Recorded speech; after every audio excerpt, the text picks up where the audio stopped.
Bienvenue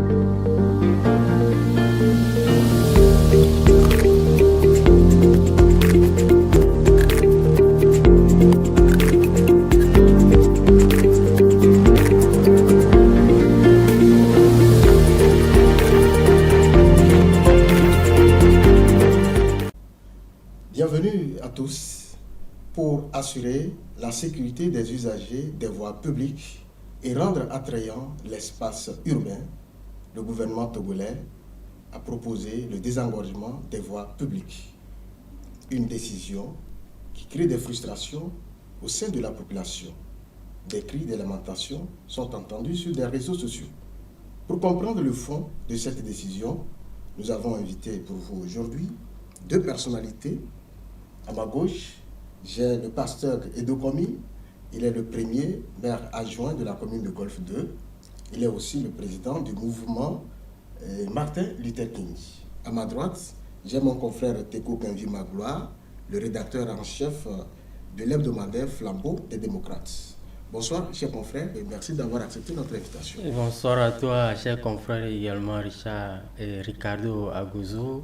Et bonsoir également à notre invité, celui que j'appelle affectueusement l'homme aux doubles casquettes, puisqu'on le connaissait en tant que d'abord, sinon triple casquette, l'homme de Dieu, défenseur des droits de l'homme et puis désormais élu local. Et bonsoir à nos téléspectateurs. Bonsoir, monsieur le maire.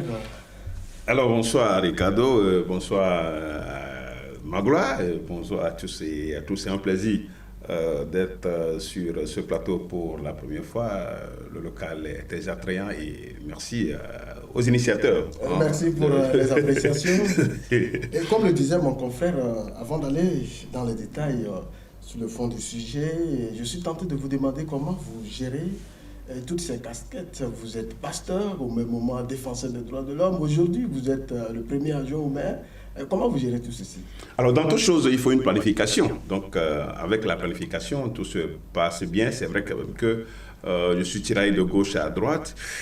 Ben, c'est aussi une vision des choses. C'est une vocation, il faut le dire. Et donc, avec l'aide de Dieu, tout se passe bien. Même s'il faut reconnaître quand même que des fois, on n'arrive pas à servir à tous les niveaux de manière parfaite. Et la perfection n'étant pas de ce monde, donc on fait avec la grâce de Dieu.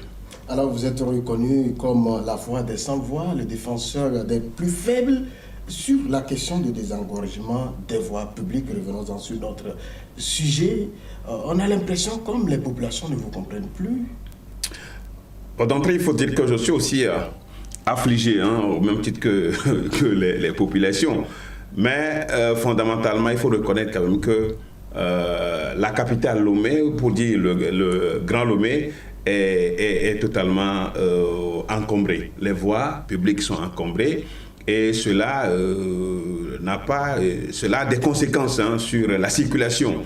Notamment les piétons qui souvent sont obligés d'emprunter la chaussée avec les risques d'accidents et autres. Donc l'attraction de la ville n'est pas aussi ça, mais il faut aussi reconnaître que nous, des élus locaux de 2010, nous avons hérité le phénomène parce que le phénomène existait des dizaines d'années avant nous. Nous, on vient d'arriver, il y avait les délégations spéciales qui avaient géré, qui avaient autorisé les gens à s'installer. Donc les gens ont pris du coup, comme c'était leur droit. Vous voulez vous dédouaner?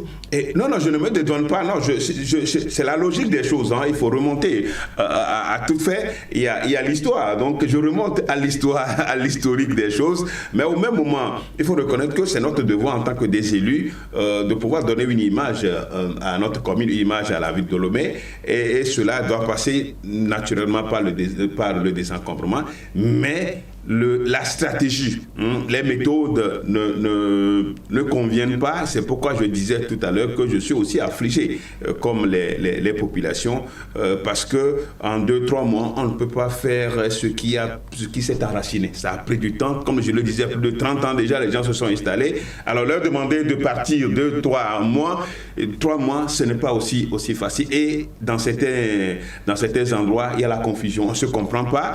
Est-ce qu'il faut désengorger les trottoirs, il faut désengorger les emprises des voies, donc il y a confusion. Est-ce qu'il faut désengorger les déserté les routes non bitumées. Donc c'est la confusion. C'est pourquoi il est important aujourd'hui que le gouvernement recadre les choses. Nous, on a demandé qu'on arrête le processus, le phénomène, et qu'on revoie les méthodes pour qu'on puisse faire un désencombrement sans grincement dedans. Parce que les populations, c'est l'économie informelle qui n'est pas à négliger dans la situation économique du Togo. Et donc, moi, j'avoue quand même que les frustrations, je partage les frustrations. C'est vrai quand même qu'on dit souvent pour faire omelette, il faut casser les œufs, mais je ne pense pas qu'il faut jeter l'œuf sur le mur, contre le mur, ça va se casser et puis personne n'aura de l'œuf pour pouvoir faire comment on appelle l'omelette. Donc c'est la situation à laquelle nous sommes confrontés aujourd'hui. Donc je partage les frustrations des populations, mais elles doivent savoir que tôt ou tard, elles doivent quitter les lieux parce que c'est la voie publique, mais il faut les méthodes. Alors, Magloire Teko Kanvi, comment vous comprenez le phénomène de désengorgement aujourd'hui? Vous savez, dans chaque cité, il y a des normes qu'il faut respecter et surtout que nous avons tendance chez nous au Togo à vouloir comparer à chaque bout de champ notre capitale, sinon notre pays à d'autres pays de la sous-région. On a tendance à dire aller à Cotonou pour voir, aller à Abidjan, aller à Ouagadougou. Ça voudra dire que quelque part, il y a du travail qui a été fait par des gens. Alors, si nous prenons justement ces pays, ces villes comme des villes idéales, ça voudra dire que nous devons forcément aller à cette école-là. Et c'est en cela que justement je comprends tout à fait la démarche, n'est-ce pas, des plus hautes autorités du pays, n'est-ce pas, à travailler afin de rendre la Lomé plus belle. Alors, mais en même temps, comme le maire l'a dit, ce n'est pas un phénomène qui est nouveau, il est vieux. Et encore qu'il faut reconnaître que ces gens-là qui se sont installés naturellement de façon illégale sur les voies publiques, ce ne sont quand même pas des gens méconnus, n'est-ce pas, des autorités, on va dire, municipales. C'est des gens auprès de qui on percevait déjà des taxes, même si leur installation s'est faite hors norme, c'est des gens bien connus. Alors si, dans l'agenda républicain, il faut à un moment donné qu'on chemine dans une même dynamique pour aller vers la beauté de la vie comme idéal choisi, je crois que ça doit être une démarche commune, comme je l'ai dit. On ne doit pas mener cette démarche pour qu'à la fin, qu'il y ait des aigris et qu'il y ait des gens qui s'en sortent heureux. Alors quand vous parlez de démarche commune, vous voulez dire quoi? Qu'est-ce que je voulais dire par démarche commune? Et je crois que le gouvernement même a bien fait, n'est-ce pas, de clarifier un peu ou alors d'interpeller les uns les autres, les acteurs impliqués dans cette dynamique, à jouer convenablement leur rôle, chacun selon ce qui est de sa possibilité. C'est-à-dire que lorsque je me rappelle que lors de l'avant-dernier Conseil des ministres, abordant justement le sujet, le gouvernement disait qu'il faille ou qu'il urge, n'est-ce pas, d'aller tout en privilégiant la pédagogie et le vivre ensemble. Et la cohésion sociale. Et la cohésion sociale. Je crois que ces deux mots résument la philosophie qui devrait, n'est-ce pas, sous-tendre cette dynamique-là. C'est-à-dire quoi? Le maire l'a dit. Je crois que la lettre que le ministre en charge de l'administration territoriale a sortie, n'est-ce pas, pour informer les uns les autres de la démarche qui arrivera, je crois qu'elle date de novembre ou décembre. Et disons-nous les choses clairement, de novembre ou décembre à février, ça fait juste 2 ou 3 mois. C'est un temps, on va dire, très réduit pour permettre... Le temps est très court. Vous savez, moi je l'ai dit, et je suis cohérent dans mes analyses, lorsqu'il s'agit du Togo et des Togolais, c'est des gens qui font les lois et c'est des gens qui traduisent les lois dans les actes. C'est-à-dire qu'on peut beau faire les lois, mais en même temps, n'oublions pas toujours le volet humain de chaque loi. Encore qu'un communiqué, ce n'est pas une loi. Si on demande aux concitoyens, n'est-ce pas, de déguerpir, c'est tout à fait normal. Mais en même temps, j'estime que permettre à ces gens-là 2 mois seulement de quitter les lieux pour aller où? C'est la grande question. Alors nous retenons pour vous que le délai est très court, mais je vais revenir au passeur, parce que quand il dit qu'il est affligé, ça nous surprend, parce que vous êtes maire, vous êtes le premier adjoint dans la commune de Golfe 2. Est-ce que si aujourd'hui le gouvernement prend cette question à bras le corps, c'est pas parce que vous avez échoué depuis votre élection? Non, non, pas du tout. Pas du tout, nous n'avons pas échoué. Je disais tout à l'heure que l'un de nous dédouanait. Je disais tout à l'heure que le phénomène a daté et qu'il faut du temps et de la pédagogie pour pouvoir faire partie les concitoyens. Et comme il a dit tout à l'heure, la situation étant telle qu'elle est aujourd'hui, d'abord il faut remarquer que nous venons de sortir de Covid-19, une crise sanitaire qui a plombé les Togolais, qui a plombé les citoyens. Bon, donc c'est maintenant que les gens sont en train de sortir un peu de leurs affaires et brusquement, ça fait 3 mois, octobre à février, donc ça fait 3 mois. Les 3 mois ne suffisent pas, c'est pourquoi nous avons écrit au ministre de la Justice territoriale pour lui demander encore un délai, la prolongation de... Vous l'avez écrit en tant que... Mouvement maternité, en tant que mouvement maternité. Vous n'avez plus pris le manteau du maire. Non, je n'ai pas pris le manteau du maire, parce qu'il y a aussi la solidarité, des autorités municipales. Mais au même moment, j'estime que, comme il a dit tout à l'heure, il y a la pédagogie qui manque, il y a le délai qui est relativement court, et que c'est des gens qui ont toujours apporté beaucoup à aux communes, qui continuent de le faire. À travers les taxes, même s'ils sont illégalement installés. Bon, donc du coup, ce qui est de fait, en tant que maire, je suis affligé parce que beaucoup de nos concitoyens nous sollicitent et demandent quand même qu'il y ait une prorogation du délai par rapport aux activités, aux démarches qu'ils doivent mener. Parce que quand vous prenez un conteneur, par exemple, le conteneur, avant de fixer le conteneur, vous voyez, ça prend du temps et ça prend il faut des moyens. Il faut des moyens aussi pour le faire. Bon, on a dit aujourd'hui de le faire. Du coup, ça pose de sérieux problèmes et moi, je continue pas le dire, même en tant que maire, que je souscris, parce que nous sommes devant un fait très complexe. Très complexe, et même pour le dire, si le gouvernement estime que c'est parce qu'il faut respecter les autorités à la base qu'on nous confie cette tâche, mais ce n'est pas une petite tâche. Ou bien au même moment, le gouvernement, depuis le sommet de l'État, prend des dispositions et commence par faire déguerpir les gens naturellement. Mais ça va occulter aussi la démarche de la décentralisation, ce qui au fait ne sera pas bien apprécié. Donc, mais j'estime que la situation telle qu'elle est posée aujourd'hui, ça risque de faire plus de mal que du bien. Oui, je reste toujours avec vous. La question de la beauté de la ville est une prérogative retournée à la commune. Est-ce que depuis que vous êtes élu dans votre commune, est-ce que vous y travaillez? Oh, bien sûr, nous y travaillons. Ça, sincèrement, je félicite le maire de Golfe, enfin mon patron, parce que nous avons même une longueur d'avance sur les autres, parce que nous avons fait beaucoup de sensibilisation.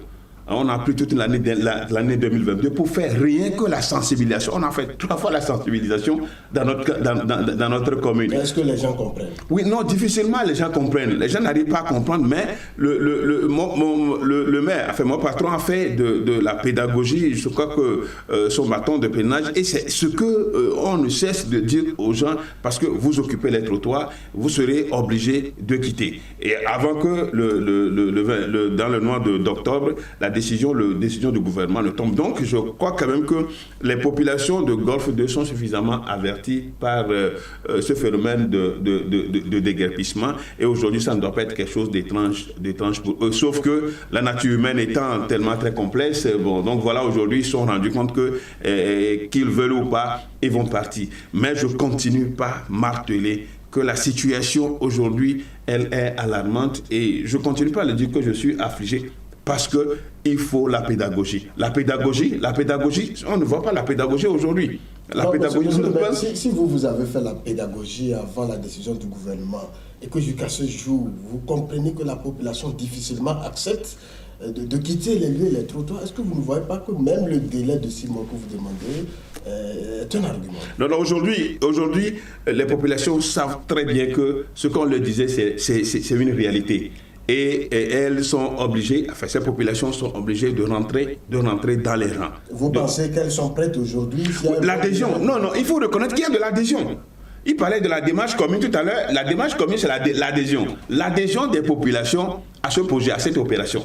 Maintenant, dans cette adhésion, les populations demandent quand même qu'on puisse prolonger le délai pour le permis. Parce que quand vous voyez tout ce que nous avons écouté, Et vous savez que les populations évoluent dans leurs activités à travers les prêts, auprès des microfinances, à travers des tontines et autres qu'il faut rembourser chaque mois. Donc ça aussi, même si on donne 10 ans aux gens, il y a des gens qui sont têtus, qui ne vont jamais quitter les lieux. Exactement, c'est ma question. Si on donne 10 ans aux gens, il y a des gens qui ne vont pas quitter. Il faut toujours les pousser, les forcer à quitter. Mais si on fait de notre mieux, avec le délai, je crois que quand l'opération va rentrer dans sa phase effective, la personne ne serait en train de nous condamner pour avoir mal agi. Ben, c'est vrai quand même que le gouvernement, il y a le pouvoir qui doit s'exercer, mais à l'heure actuelle, ça fait de mal, les frustrations c'est énorme. Mais des fois, les gens qui appellent me disent qu'elles sont tombées, les populations, les gens qui se disent être malades parce que compte tenu de l'opération. Et tout ça là, je pense qu'on n'a pas besoin de ça. C'est la prérogative, mais il y a d'autres aussi. Il y a d'autres prérogatives aussi. Hein. Il y a d'autres prérogatives que celle-ci. Alors, je voudrais revenir à vous, mais nous allons marquer une pause et nous allons revenir.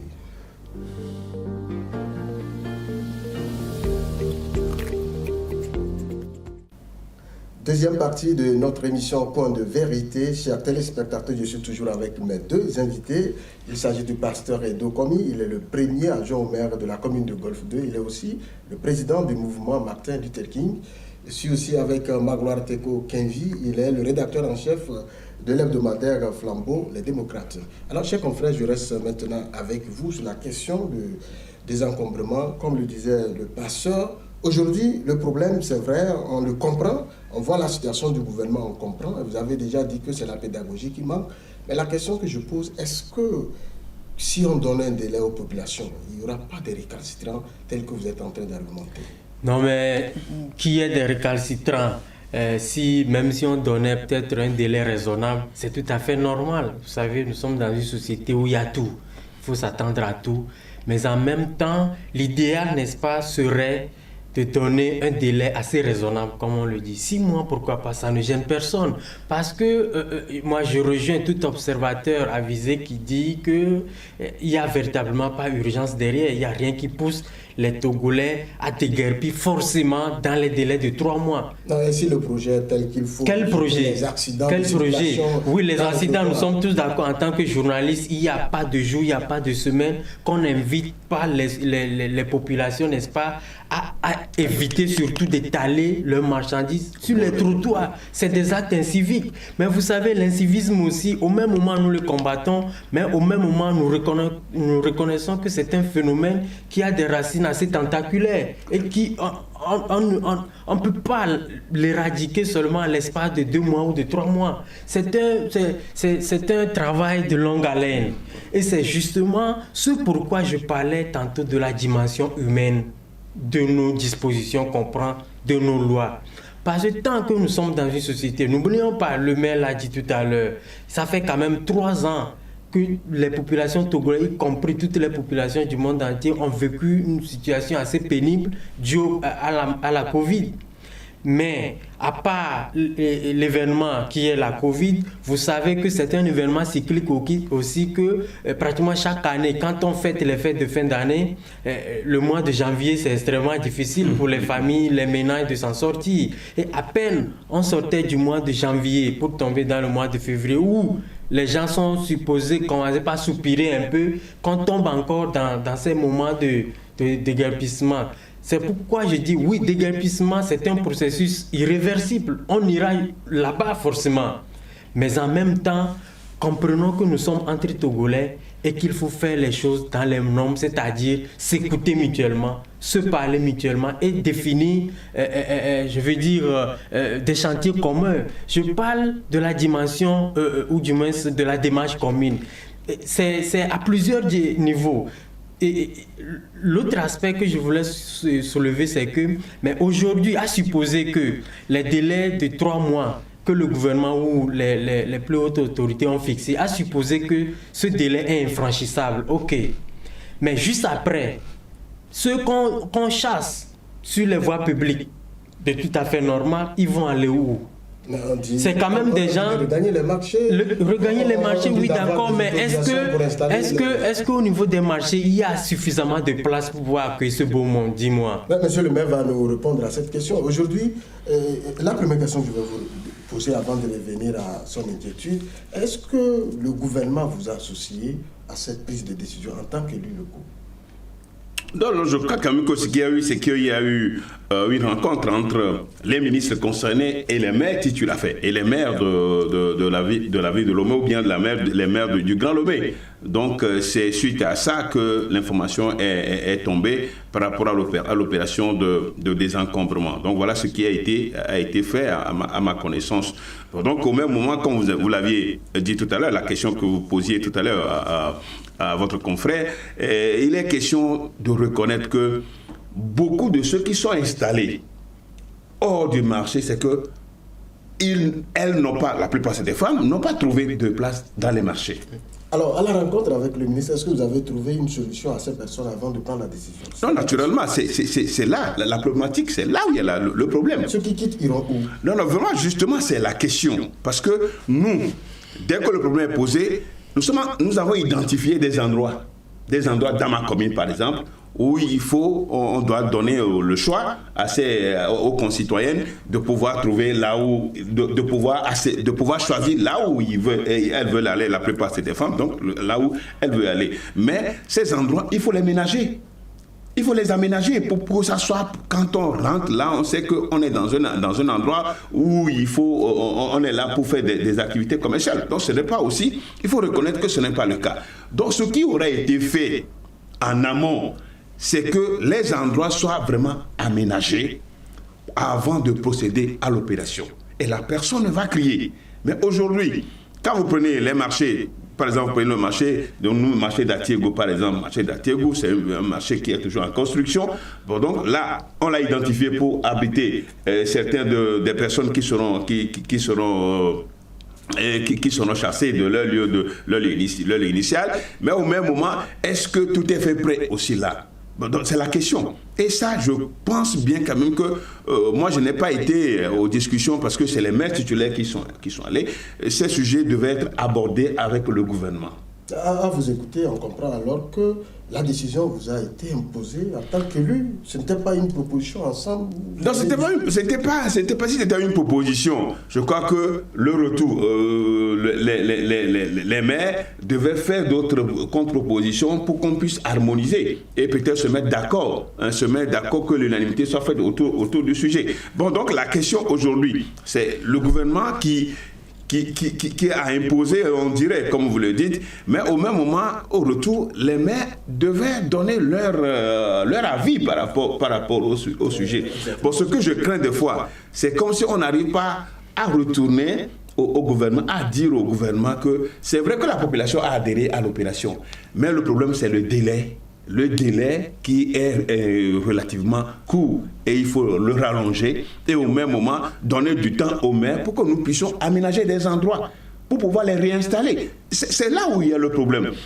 Il y a des choses, par exemple, quand vous regardez des bonnes femmes qui vendent des bouillies, tout ça là sur le bord de la route, vous les emmenez au marché.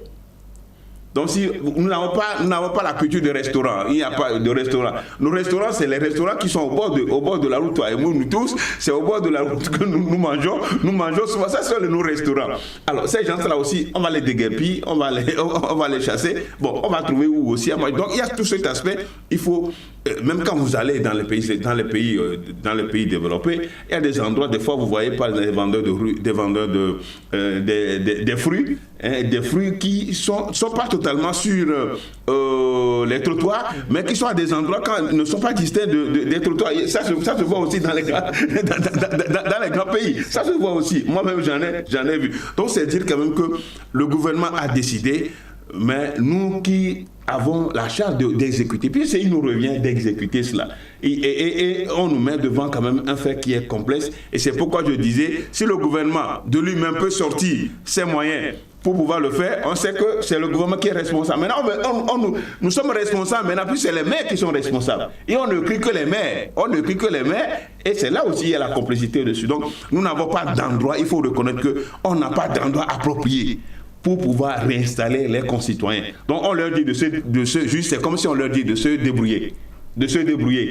Mais aussi, ça pose de se ils vont se débrouiller comment? Et surtout, comme nous avons toujours perçu des taxes auprès de ces gens d'une manière ou d'une autre. L'autorisation que nous donnons, c'est une autorisation qui n'est pas définitive, c'est provisoire, c'est l'autorisation, et ça s'écrit autorisation provisoire. Mais au même moment, il faut reconnaître que pour les populations, c'est leur droit de pouvoir s'installer. Ils ont donné un papier. Ils ont déjà payé également. On a donné un papier et ils sont en train de nous payer. Et de quoi tout ça là, c'est pourquoi nous devons demander au gouvernement de revoir un peu la manière de nous confier cette tâche à exécuter. Alors, Magloire Teko Kenvi, nous sommes en décentralisation. Vous écoutez le maire. Est-ce qu'on peut être dans une décentralisation où on impose des décisions aux élus locaux? Non. De façon, on va dire,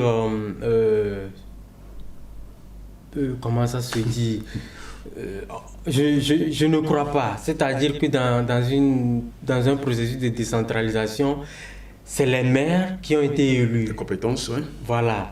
C'est eux qui ont été élus. Et donc, naturellement, je ne pense pas que le gouvernement ou l'exécutif peut leur imposer une démarche à suivre, surtout en ce qui concerne la mise en exécution de leur pouvoir d'élu local. Est-ce que ce n'est pas ce que nous constatons aujourd'hui? Ça peut paraître cela, mais à mon humble avis, j'estime qu'en réalité, il n'y a pas feu, comme le disent les Ivoiriens. Il n'y a pas feu. Et j'estime d'ailleurs que, vous voyez, le gouvernement, à mon avis, ne joue que le rôle du politique. Vous voyez? Et sachant que pour la plupart des cas, vous êtes des élus et pour cette phase expérimentale de notre phase de décentralisation, par exemple, il y a beaucoup de gens qui viennent des rangs de l'opposition, il y a beaucoup de gens qui viennent des rangs de la société civile, qui ont tendance, n'est-ce pas, à critiquer l'exécutif, le gouvernement par rapport à sa gouvernance du pays. Et donc, le politique cherchera forcément un moyen à les mettre devant le fait accompli et pour les mettre un peu en difficulté pour voir comment est-ce qu'ils réagiraient. C'est pour ça que cette situation est purement politique. Absolument. Et moi, je dis, c'est en cela que je veux voir les maires prendre leurs responsabilités, c'est-à-dire faire une démarche commune auprès du gouvernement pour leur dire: Messieurs les membres du gouvernement, nous avons compris la philosophie de votre démarche et nous épousons d'ailleurs cette philosophie. Sauf qu'en l'état actuel, nous sommes d'abord devant nos électeurs, nous sommes devant nos partenaires parce que, comme je le dis, ce ne sont pas des gens méconnus des autorités municipales. Ils payaient déjà leurs taxes. On ne peut pas les chasser aujourd'hui comme de vulgaires bandits. Mais en même temps, si on les chasse aujourd'hui, ils vont aller où? Alors permettez-nous, n'est-ce pas, de mettre en place des lieux d'accueil afin de les délocaliser de là pour pouvoir les héberger tranquillement. Et comme cela, comme je le dis, c'est humain, c'est compréhensible et c'est beau. Mais si vous nous demandez aujourd'hui de les chasser et juste après les avoir chassés, on ne sait plus où les reverser, vous voyez un peu la tension sociale que ça va créer. Et c'est au même moment, ce n'est pas, si la tension sociale est là, les premiers responsables, ce n'est pas le gouvernement. Hein. On dira oui, le maire, hier qu'on connaissait, voilà, aujourd'hui, c'est lui qui nous chasse de nos lieux de travail et tout. C'est en cela que je voudrais inviter les maires à revoir, n'est-ce pas, leur démarche. Oui, c'est vrai, c'est une approche commune, mais en même temps, le dernier ressort, ça revient à eux. Le pouvoir, ça revient à eux. Et je ne crois pas que le gouvernement, lorsque les maires vont retourner vers le gouvernement pour leur dire, mais attends, après avoir diagnostiqué la situation, après avoir fait l'état des lieux, nous pensons qu'il nous faut au moins 6 mois, sinon 1 an, n'est-ce pas, pour mettre en place les choses proprement et démarrer ensemble. Et le gouvernement ne va pas refuser, je ne crois pas. Vous l'avez suivi? Oui, je l'ai suivi. Il pense que je l'ai suivi. Politique, est-ce que vous le croyez? Je l'ai suivi avec beaucoup d'attention. Et il a résumé presque ma vision. Ce que vous n'avez pas voulu dire. Non, ce n'est pas, je n'ai pas voulu dire. Écoutez-moi, je l'ai toujours dit. Hein. Vous pensez que je l'ai toujours dit, ce n'est pas seulement sur ce plateau, hein, je l'ai toujours dit. Et ma position est connue des autorités. Oui, je veux comprendre. Ma position est connue des autorités. Cette décision, elle est politique voilée. Mais vous voyez, l'exécutif d'un pays prend des décisions qui ne sont pas politiques. Et des décisions de l'environnement, juste pour nettoyer la vie. Mais l'environnement, tout est calqué sur la politique. Vous parlez de l'environnement, vous parlez du social, l'économie. Tout est politique. La protection des citoyens, tout est politique. Tout est politique. Nous sommes d'avis que l'installation des populations au bord des routes est à la source des accidents de circulation. Et un véhicule qui perd le contrôle peut facilement créer de l'hécatombe. De l'hécatombe. On en a vu.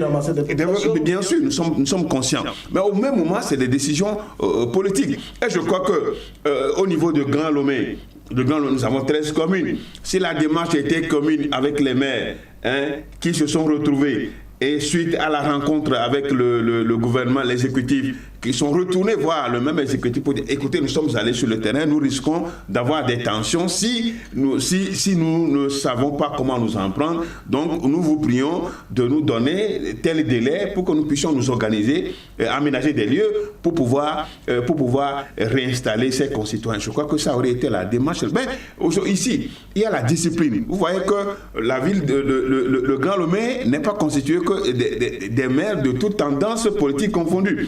Et dans certains partis, il y a ce qu'on appelle la discipline. Il y a la discipline du parti. Donc quand l'exécutif parle, quand le ministre parle, bon, donc il n'y a pas de... Il n'y a pas de contradiction. Donc on dit oui, on dit oui, on dit oui et on dit oui. Et donc vous voyez que ça peut saper comment on appelle, la solidarité des maires de Grand Lomé. Et du coup, des gens qui sont immédiatement pour l'application de cette décision et d'autres qui seront contre. Et vous voyez comment ce que ça va créer. Mais je crois que le maire est responsable de sa commune et un maire qui n'adhère pas à une certaine décision, est libre de pouvoir l'exprimer. De pouvoir l'exprimer. Dans les médias, on ne parle pas parti politique. Bien sûr, justement, voilà, on ne parle pas de parti, c'est pour le développement de la commune. Mais malheureusement, ce n'est pas le cas. Et c'est ça. J'ai envie de vous retenir parce qu'il y a beaucoup de questions à fouiller. Malheureusement, le temps est contre nous. Nous sommes obligés d'arrêter. Je vais vous demander de donner votre mot de la fin. À l'endroit de nos populations. À l'endroit des populations togolaises, je suis persuadé, comme je l'ai dit tout à l'heure, que je suis, en tant que maire et même en tant que défenseur, je suis de même avis que par rapport à la situation. Mais c'est vrai, ils doivent reconnaître que le désencombrement s'impose. Pour une ville comme Lomé, la capitale, le désencombrement s'impose. Mais la méthode, nous demandons au gouvernement de revoir, de recadrer les choses et surtout aux maires d'être responsables. Il est temps que nous voyons les maires, nous, que nous retrouvons en action. On veut nous voir en action en tant que des élus, ceux qui sont élus par les peuples, qui doivent agir pour les peuples, qui doivent agir pour leurs intérêts. Et je crois que c'est la situation à laquelle nous sommes confrontés. Et je ne peux que dire, exprimer toute ma solidarité avec ces populations-là qui traversent ces situations et avec l'espoir que dans les jours à venir, la situation peut redevenir normale et qu'il y aura un délai supplémentaire pour que ceux qui sont déjà là, ceux qui sont encore là, puissent jouir de ce temps pour pouvoir se préparer. Et surtout aux maires de pouvoir aménager des endroits appropriés pour pouvoir réinstaller ses concitoyens. Merci à vous pour votre disponibilité. Non, ça a été un plaisir. Magloire Teko, votre mot de la fin? Non, je dirais tout simplement qu'il revient absolument, la balle n'est plus dans le camp du gouvernement, mais il revient absolument aux maires de prendre leurs responsabilités. En le faisant, c'est justement qu'il soit un maire issu des rangs du pouvoir naturellement uni. Si un maire de uni, par exemple, retourne vers le gouvernement pour leur dire on comprend, mais après avoir discuté avec nos sujets, on pense qu'il nous faut telle durée ou telle période pour le faire. Je crois que c'est aussi une démarche pédagogique dont parle le gouvernement. Et les gens qui sont au gouvernement diront que vous savez comment on fait la politique. C'est déjà un acquis politique. Et donc je dis aujourd'hui, il faut que les maires prennent leurs responsabilités. Merci. Ce n'est en aucun cas de l'indiscipline politique dont on peut penser. Merci pour avoir répondu à notre invitation. Tout le plaisir est pour nous. Merci à vous tous, chers téléspectateurs. Nous sommes très ravis de vous savoir nombreux à notre compagnie. C'était donc la fin de ce numéro. Point de vérité. Au revoir et à bientôt.